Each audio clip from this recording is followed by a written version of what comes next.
Igan, inaasang libo-libong public utility vehicle ang sasali sa service contracting program ng gobyerno ngayong araw.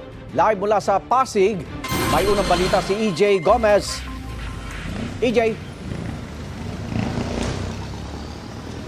Igan, good morning. Mahigit 19,000 yan ang bilang ng public utility vehicles na babiyahe ngayong araw sa ilalim ng service contracting program ng gobyerno na layong madagdagan naman ang kita ng mga namamasada. Ilang tsuper dito sa Pasig City ang nakausap natin na nagsabing nakapagparehistro na sila sa service contracting program ng pamahalaan. Ilang modern jeepneys na rin na nakita natin dito sa kahabaan ng Marcos Highway na may nakapaskil na tarp na nagsasabing bahagi sila ng service contracting program. May iba naman na magpaparehistro pa lang ngayong linggo. Noong nakaraang linggo pa sinimula ng SCP pero kakaunti ang sumali ayon sa Department of Transportation o DOTR.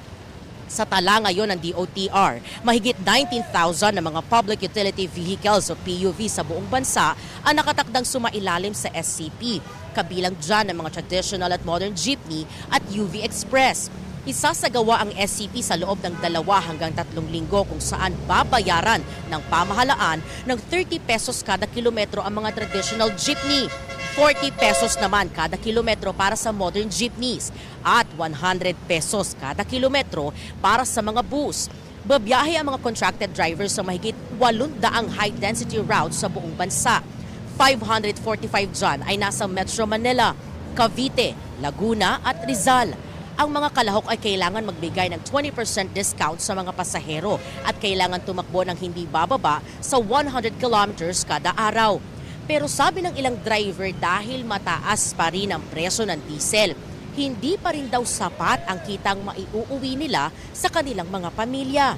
Narito ang kanilang mga pahayag. Naka-register po ko sa service contracting. Mission nakita nga po, ang kaso nga po mababa pa rin eh. Hindi pa rin sasapat. Oo, sa daan ng diesel. Ngayon pa lang, malaking tulong ho para sa pamilya namin. Napakahirap po, minsan walang kita. Hanggang ngayon, wala pa akong nakuha na 5,000 sa ayuda.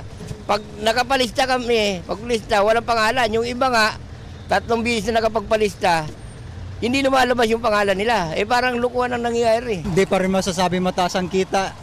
20% discount sa mga pasahero, tapos ilan lang naman pasahero din sasakay dito, tapos magkano lang naman din ibabayad nila. Pambayad lang din sa diesel. Wala pa rin, walang kwenta pa rin ang ano na yan eh. Programa na yan.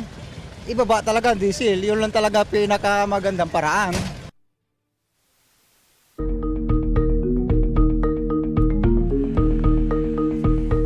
Pwede raw gawing state witness ang napakilalang dating aide at bagman umano ni Vice President Sara Duterte na si Ramil Madriaga ayon sa isang law expert. Yan po ay sakaling may isang pangkasong kriminal o administratibo sa hinaharap. Dati na iginiit ng bise na wala siyang nilustay na confidential funds gaya na sinasabi ni Madriaga. May unang balita si Tina Panganiban Perez. Dahil sa papel umano ni Ramil Madriaga sa pag-deliver ng perang bahagian niya ng confidential funds ng Office of the Vice President, sa tingin ng isang constitutional law expert, pwede siyang maging state witness sakaling may kasong kriminal o administratibo na ihain sa hinaharap. Si Madriaga ang nagpakilalang dating aide at umano'y bagman ni Vice President Sara Duterte na humarap sa House Committee on Justice. Yung sinasabi niya o allegation ng impeachment complaint na illegal na paggamit ng intelligence fund. So, kasabwat siya doon kasi siya nga yung taga-deliver daw eh. Mahalaga rin anya ang pahayag ni Madriaga sa bank accounts na pinabuksan sa kanya kung saan umano't pinadaan ang milyong-milyong piso. Doon din magpapatunay na malapit talaga siya doon sa kanyang mga ngayon kalaban o kaya binubulgar. Kasi nga naman, sino ka ba naman ka? Ordinaryong tao, pero daang-daang milyon ang dumadaan sa iyong bank account at pinapa-withdraw. Paglilinaw ng House Committee on Justice, walang state witness sa impeachment proceedings. He can be considered as blowing the whistle on the Vice President and her colleagues, no? Pagka umabot na tayo sa trial. Ang mga kumontra sa ilang pahayag ni Madriaga, pwede raw kusang humarap sa komite o kaya'y iharap sila ng bise bilang resource persons niya. Nakakabisbaya nga na ayaw pumaloob or sumali sa proseso ng Vice Presidente, pero siya at ang kanyang kampo ay tuloy-tuloy naman ang pagbadat sa mga proceedings mismo. Kinumpirma naman ni Ridon sa Land Transportation Office ang mga sasakyang binanggit ni Madriaga na pag-aari niya, pati na ang mga ginamit daw niya sa pag-deliver ng pera. Target ng House Committee on Justice na tapusin ang hearing sa impeachment complaints laban kay Vice President Sara Duterte sa April 29. Posibleng maisumite sa plenaryo ng komite ang committee report nito sa pagbabalik sesyon ng Kongreso sa May 4. So hindi siya agad-agad maaprubahan. Magkakaroon pa talaga ng debate yan, and there will be also time for other members to elicit answers from the chairperson. Ito ang unang balita. Tina Panganiban Perez para sa GMA News.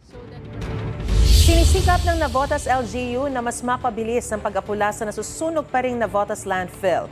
Tapos na ngayon ang kalsadang nagkokonekta sa landfill at mainland at pwede nang daanan ng mga heavy equipment. May unang balita si Von Aquino. Mahigit 1 linggo mula nang magkasunog sa Navotas landfill. Natapos na rin ang daan na magkokonekta sa mainland at sa landfill para maipasok na ang mga heavy equipment, dump trucks at panambak na lupa.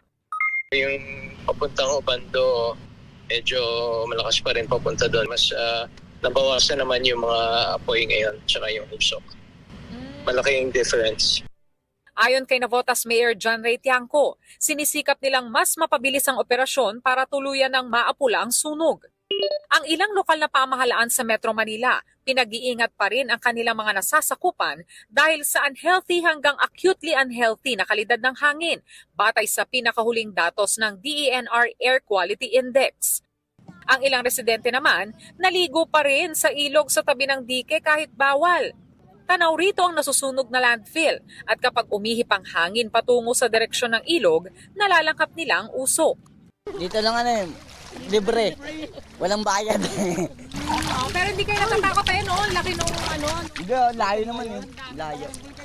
Paano kayo pag pumunta rito yung usok, ano gagawin nyo? Wala, langoy lang.